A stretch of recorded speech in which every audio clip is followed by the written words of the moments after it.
Hello, I'm Keith Hocton, author, historian, and host of Rearview Mirror Chronicles, where we take a look back at the people and the moments that shaped our world through history.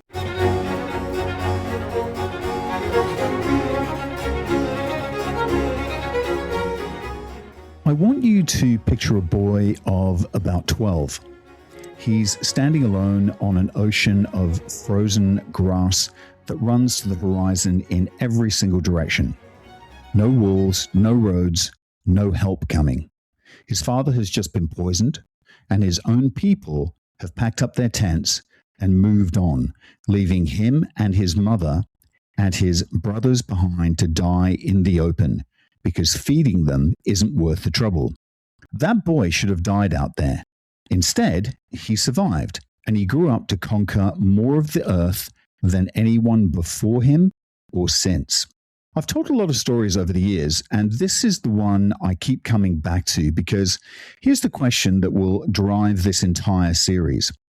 How does a scattered handful of nomadic tribes build the largest connected land empire that the world has ever seen? These are people living in felt tents with no cities, no navy, and a population that you can actually fit inside a single Chinese province.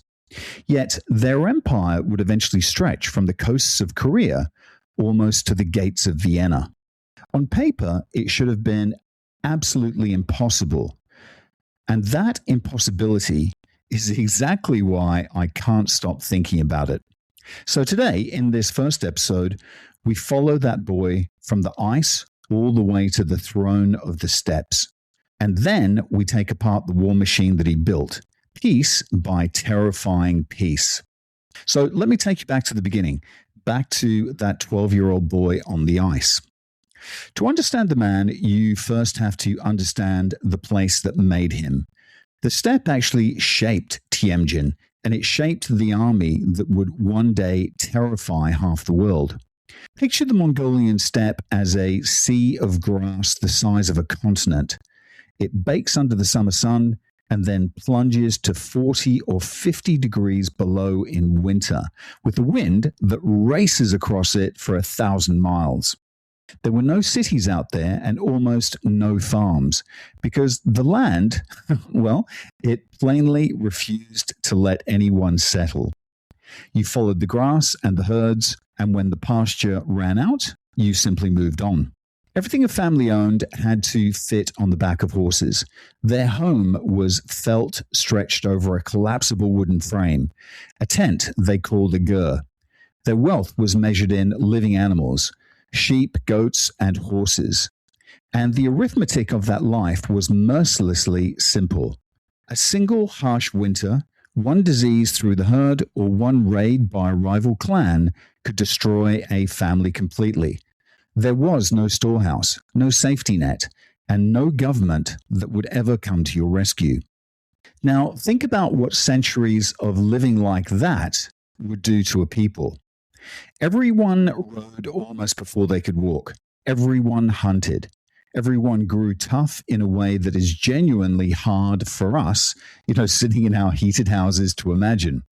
And everyone understood a lesson most settled civilizations had long forgotten. Survival was never guaranteed. It had to be earned again, season after brutal season, or else it was lost. When people finally turned outward, the rich old civilizations they met would collide with a nation where every grown man was already a hardened horseman and a hunter. Not a frightened farm boy handed a spear, but a lifelong survivor of the harshest training ground on earth. That's the raw material that we're dealing with, and it's a theme I'll keep returning to across these two episodes. The hardship of the steppe forged a society unlike any other, and the wider world was in no way ready for what it had produced. Our boy was born around the year 1162, though historians still argue over the exact date, and he was given the name Temüjin. The old chronicle says he came into the world clutching a clot of blood in his tiny fist, the size of a knucklebone. To the people of the steppe, that was an omen, a sign that the child was marked for a life of conquest and blood. Look, make of that what you will, but it's the kind of story people tell about a man only after they already know how he's turned out. His father, Yasugi, was a minor chieftain, a man who commanded some respect in the fractured world of the feuding clans. When Temüjin was about 9, his father took him to arrange a marriage and promised him to a girl called Bort, a year or so older than him from another tribe. And by the custom of the day, he left the boy there with her family to live and work and grow into the match. So a 9-year-old boy handed over to strangers a very long way from home. On the journey back, Yasugi made a fatal mistake. He stopped to share a meal with a band of Tartars, an enemy people who actually recognized his face and quietly poisoned his food. He actually made it home, but only barely, and then he died. Word was sent for the boy, and Temüjin came home to a family that had just lost everything. And I think what happens next tells you almost everything about this particular world. The moment Yasugi was gone, his followers simply abandoned the family. It was their way. The other clans of the Confederation decided a dead man's widow and her small children weren't worth feeding, and they broke camp and they rode away. When Holm, Temüjin's mother, seized the sacred banner and rode after them to shame them into staying, well, a few of them actually turned back, but only for a while. And very soon they left a widow and her small children out on the open steppe with no protection, no meaningful herd, and winter closing in. By every expectation of the age, that desertion was a death sentence, and they knew it. And yet, they didn't die. Temüjin's mother, Holm, is one of the great unsung heroes of this entire story, a woman who held her family together literally through sheer force of will.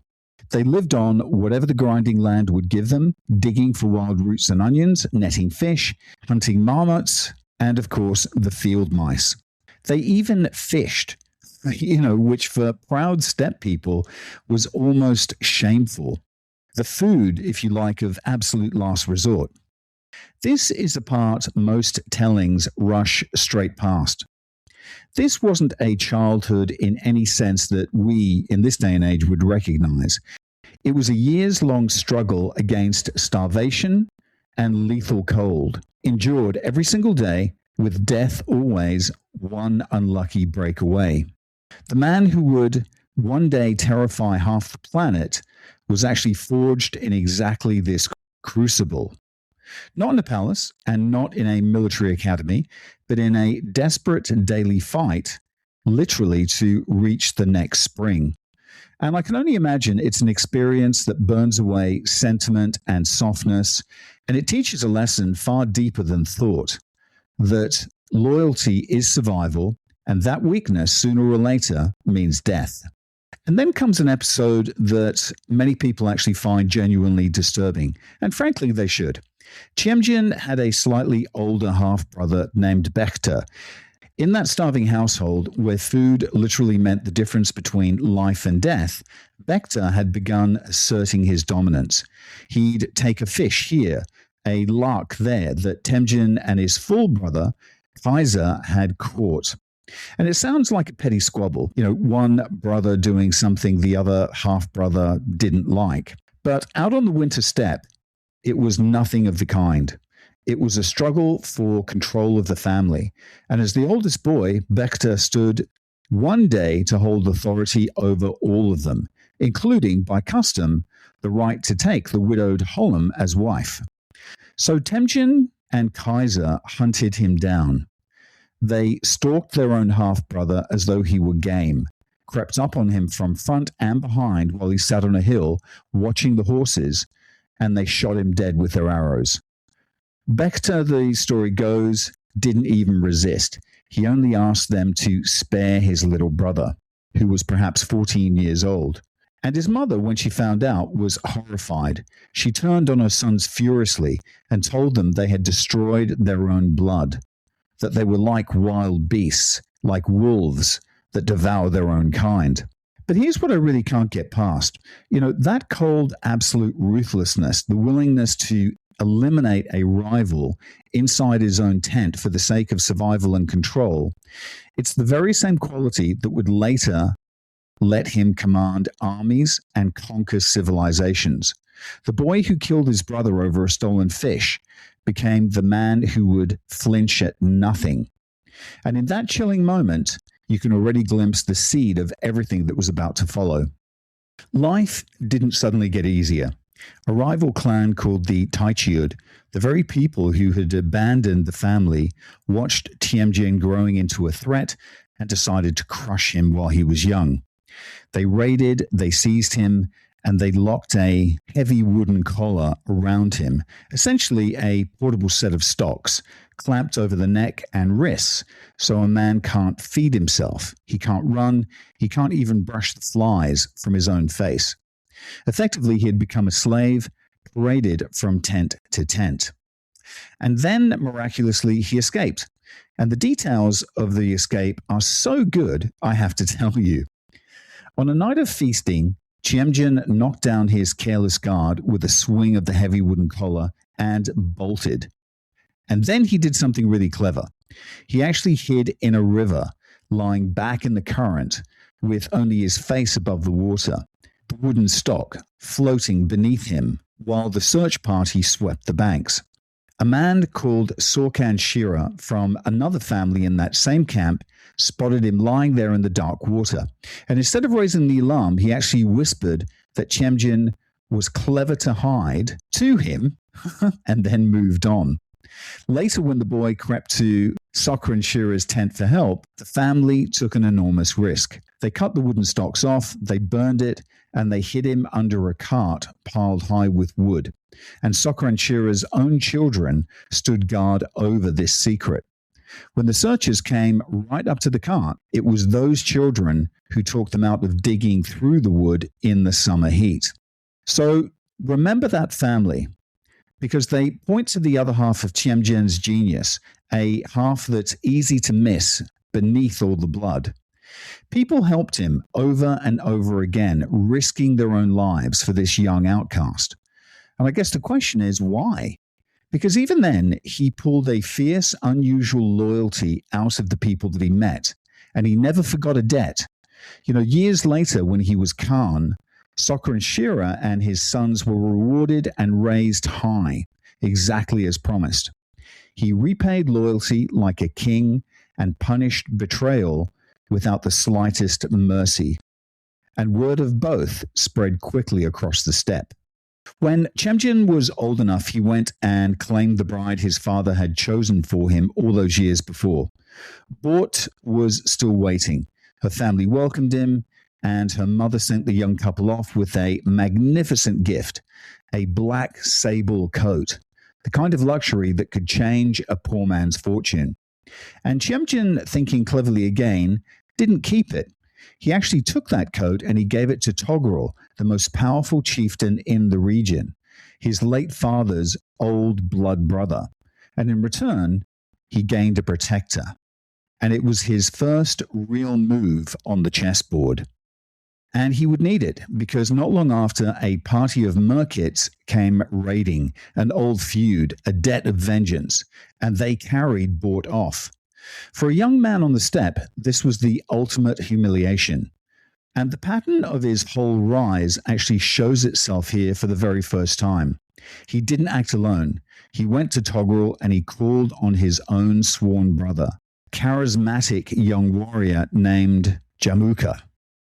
The three of them then raised an army and fell on the merkits and shattered them, and Temüjin tore through the camp, shouting Bort's name until she heard him and ran to him in the dark. But there's actually a shadow over that rescue, and it runs through this entire story. Bort came home pregnant, and when she gave birth to a son, they named him Jochi, which means something close to guest, or the visitor. And of course, nobody ever said out loud whether the child was Temüjin's or a merkit's. And Temüjin raised Jochi as his own and defended him fiercely. But the whispers never died, and decades later, when it came time to decide who would inherit the greatest empire on earth, that whisper would come roaring back. Because on the steppe, nothing is ever really forgotten. For a while, Temüjin and Jamuka were absolutely inseparable. As boys, they had sworn an oath to each other, and it was a bond that only two warriors could form. They exchanged gifts, and they vowed to be one soul in two bodies. As young men, they camped together. They shared everything. They ruled together. It's the great friendship of the early story, and its ruin is the greatest tragedy. Because there can't be two suns in one sky, can there? Slowly, the two men became rivals, and their followers began to choose sides. And here you see the quiet revolution that made Temüjin different. Jamuka was an aristocrat to the bone. He rewarded the old noble families and kept the common herders in their place. Temüjin did the opposite. He protected men for their skill and their loyalty, not their birth, and he shared the spoils of victory with every ordinary soldier instead of hoarding them for the highborn. So the talented and the ambitious and the overlooked began drifting away from Jamuka and towards Temüjin. And just picture it in modern terms. One man was running a closed family firm, and the other was building the first company that promoted on merit. And you can possibly guess where the best people chose to go. And then it turned savage. After one early clash between them, Jamuka is said to have taken 70 captured chiefs of the enemy and boiled them alive in cauldrons. Whether the number is exact or not, the horror of it was real, and of course it would backfire on him completely. Men recoiled. More of them crossed over to Temüjin. Cruelty, it turned out, was a tool that had to be aimed with precision, and Temüjin was learning to aim it far better than his friends. Now, I don't want to give you the impression that this was a smooth climb, because it very nearly ended in disaster. Temüjin's own protector, the old Togrul, was turned against him, poisoned by Jamuka's whispers and the jealousy of Togrul's son. They then lured Temüjin towards a wedding feast that was really an ambush, and he got wind of it just in time. But in the battle that followed, he was routed, scattered, and beaten, and his army melted away. And this actually brings us nicely to my favorite moment in the whole rise, because it's the opposite of the battle scene. It's a low point. Temüjin fled to a muddy, half-dry lake called Baljuna, with only a tiny band of followers. Some accounts say as few as 19 men. And of course, they were starving. There was almost nothing to eat. And when they came to that muddy water, Temüjin lifted it in his hand and drank. And he swore an oath to share his kingdom with the men who had stayed, and those men swore the same oath back to him. They came from different tribes and different faiths, Muslims and Christians and shamanists among them, bound now by nothing but loyalty to one man at the lowest point in his life. History remembers them as the men of Baljuna, and being one of them became a badge of honor for the rest of the empire's life. And that's the thing about Temüjin. He was never more dangerous than when he had just lost everything. Because he came back. He rebuilt, he waited, he gathered intelligence, and then he struck the overconfident Togrul with a surprise night attack and destroyed the most powerful kingdom on the steppe in one single stroke. One by one, the great tribes fell to him or joined him. The Kurit, the Naiman, the Tartars, the Mirkit. And Jamuka, the old friend and old rival, well, he was run down at last, betrayed and handed over by his own remaining followers. And here Temüjin does something that tells you everything about him. He executed the followers who had actually betrayed their own lord, because a man who would sell his master could never be trusted, no matter how useful the betrayal. And then he offered Jamuka his life. And let's just take a quick break, and we'll be back in a second with part 2. Autonomous is your one-stop shop for your Malaysia My Second Home visa. But they are much, much more than that. When you sign up with Autonomous, you become part of a larger community. A community that actually cares about you and your family in Malaysia. And that's important when you move to a new home. For more information, go talk to TG or WhatsApp him on +60 12 49 37 270 or visit their website penangmyhome.com. And we're back.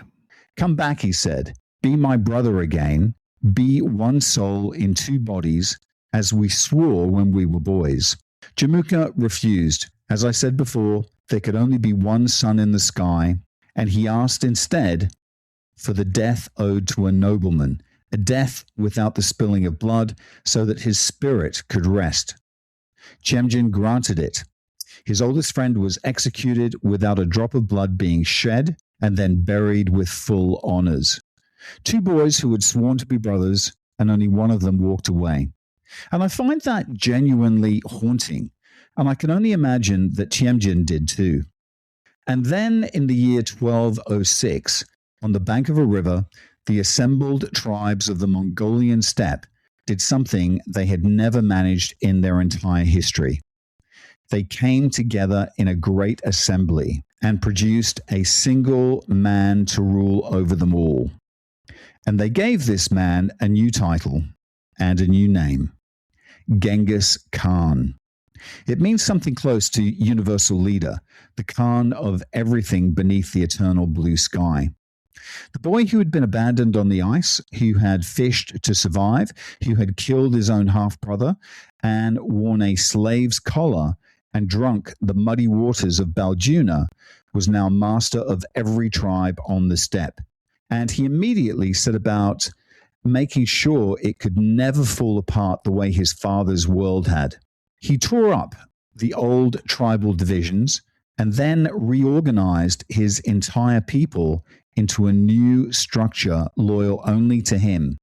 And he wrote down a body of law, the Yasa, and he built himself an imperial guard, the Kishig, eventually 10,000 strong, drawn from the best and the most loyal families, a bodyguard and a leadership school, and a hostage pool all at once. He commanded hundreds of thousands of the toughest horsemen on earth, united for the first time in living memory under a single will. And here's the detail that I think should raise the hair on the back of your neck. At this point, Genghis Khan was already around 44 years old. The steppe was unified. Most conquerors in history would have called that a life's work and just stopped.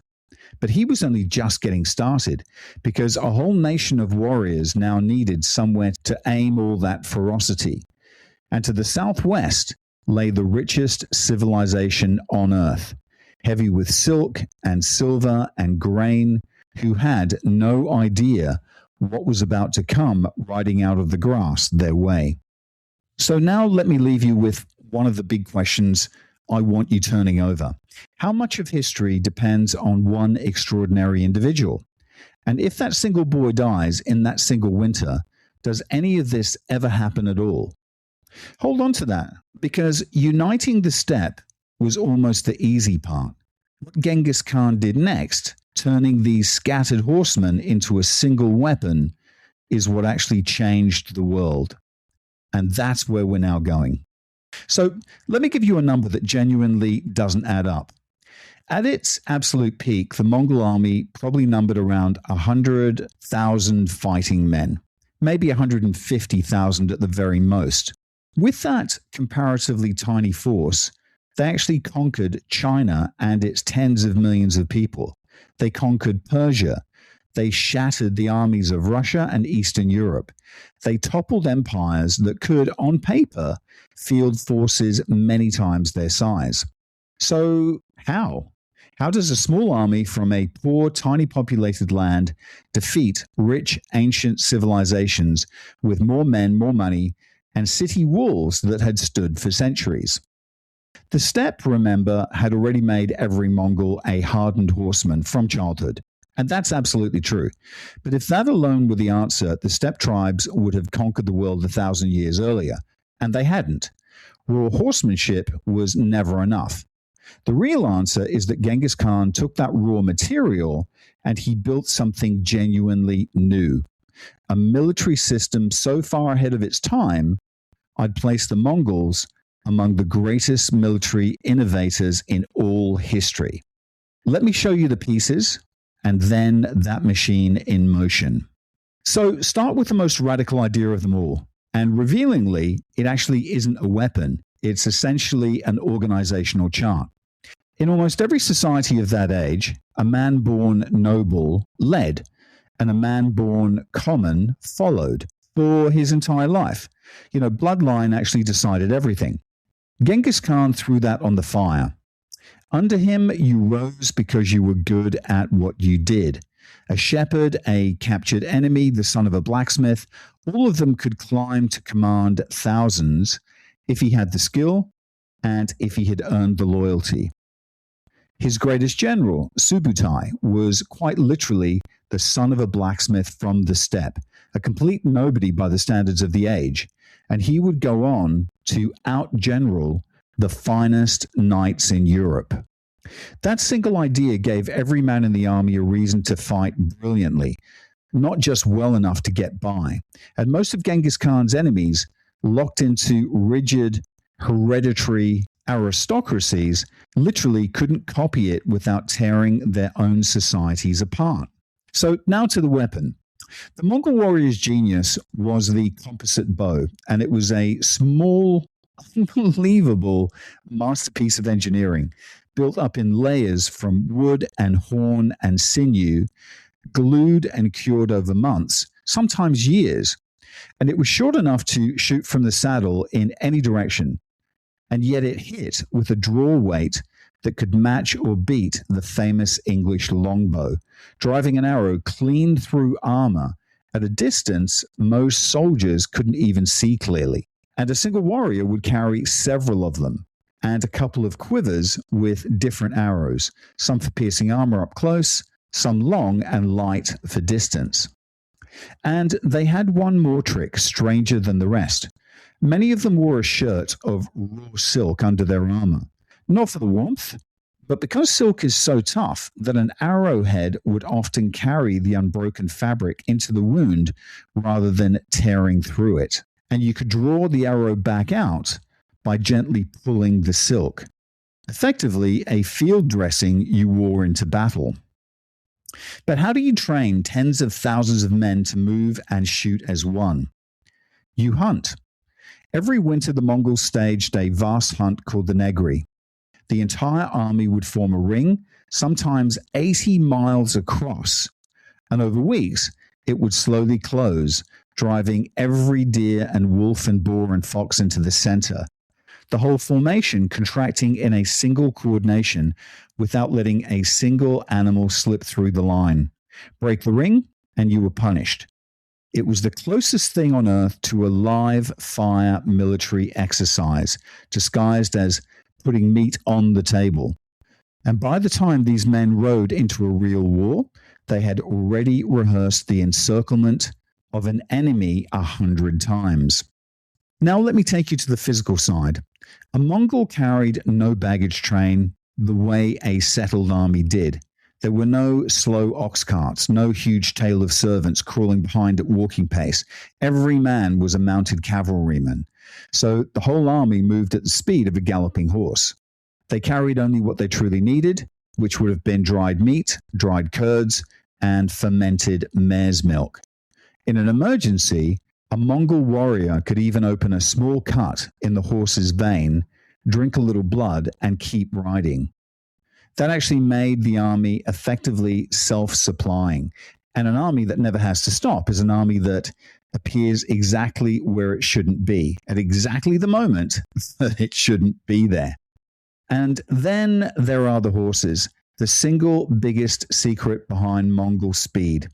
Each warrior didn't ride one horse. He brought a whole string of them, often 3 or 4 spares.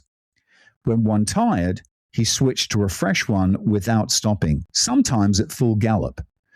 Picture the difference between a lone runner and a relay team that never has to pause to hand off the baton. That's how the Mongols crossed in days the distances that took rival armies weeks. Their enemies would get reassuring word that the Mongols were still hundreds of miles away, only for them to arrive at the gates before the messenger had finished reading his sentence. Here the story stops being about horses and bows and starts being about brains. Before any major campaign, the Mongols gathered information like an obsession through the merchants and the spies and diplomats and captured travelers. Who rules this land? Is he loved or hated? Where are the rivers and the roads? Which cities feud with which? And where can the cracks be prized open? I'd like you to think less of a barbarian raid and more of a company that actually studies the foreign market for years before it ever moves in. They went to war already understanding the enemy better than the enemy actually understood himself. And of course, they learned. People forgot something about a nation with no cities. At first, they had no idea how to take one. Their early sieges were fumbling and costly, so they simply absorbed the knowledge, recruiting Chinese and later Persian engineers, whole corps of them, until the Mongols could throw up siege towers and catapults, and hurl pots of burning tar over any wall in the world. So the people of the felt tents became, within a single generation, the most feared besiegers on earth. And they were always learning. Now the Dark One, and they were its greatest practitioners before the modern age. The Mongols understood a very cold truth. A city that surrenders in terror actually costs you nothing, while a city that fights costs you men and time. So they deliberately built a reputation for total annihilation. Resist, and everyone dies. Not most, everyone. And they made sure that reputation traveled ahead of them, carried by refugees fleeing the last city that fell, so that the next city was already half beaten by fear before a single Mongol had appeared. Terror became a weapon that moved faster than the cavalry. It was never mere rage. It was cold, deliberate strategy, and guess what? It worked. And of course, none of this actually works without discipline. Genghis Khan organized the army on a clean decimal system. Tens, hundreds, thousands, and 10,000s. The famous Truman. The discipline was collective. If one man fled from battle, his whole unit of 10 could be put to death. So no one fled. And that discipline let the Mongols do something rare and deadly. Complex maneuvers on command in the middle of chaos. They controlled it all with signals, flags and banners by day, flaming arrows and torches and drums to move the whole formation at night. Entire wings could wheel, split, feign a retreat, and then slam back together, all directed by a signal from the commanders. To the enemy, it actually looked like witchcraft, an army that shared a single mind. But it wasn't. It was communication and discipline centuries ahead of anyone else. And nowhere did all of it come together more perfectly or more horribly than on a river that you've probably never heard of. It became known as the Trap at the Kalka River. So the year would have been 1223. Two Mongol generals, Subutai and Jebe, are on the most astonishing cavalry raid in history, a scouting expedition that has looped thousands of miles around the Caspian Sea, smashing armies in Persia and Georgia along the way, and now they've come boiling up out of the Caucasus into the grasslands north of the Black Sea. They're hundreds of miles from any support, and they've stirred up the princes of southern Russia. A huge allied army gathers to crush them, a coalition of Russian princes and their Cuman allies, and by most counts, it badly outnumbers the Mongol columns 2-1. So the Mongols run. They turn and retreat east, and they keep running, day after day, for 9 straight days. To the pursuing princes, it looks exactly what they want it to look like, a frightened enemy in flight. So they chase harder and harder. And here's the thing about a 9-day chase. A pursuing army comes apart And of course, the fast, eager, confident riders surge ahead. The cautious ones fall behind. The supply carts drop back further still. And what began as a single army stretches into a long, ragged, disconnected line across the grassland. Which is the entire point, because the Mongols were never fleeing. They were reeling their enemy out, like a fish on a line, if you like, across ground of their own choosing. At the Kalka River, they turn. Suddenly, the frightened horsemen wheel around in perfect order and strike the strung-out pursuers, one broken piece at a time, before those pieces can pull it back together. It isn't a battle so much as a slaughter.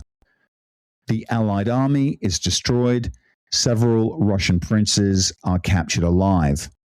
And then comes the detail that I've never really been able to shake. The Mongols didn't want to spill royal blood on the ground, so they bound the captured princes, threw heavy wooden boards over them, and laid a victory feast on top, eating and drinking and celebrating, while the princes were slowly crushed to death beneath the platform. The very men who had chased a fleeing enemy for 9 days died beneath the dinner table of the people they thought they were beating.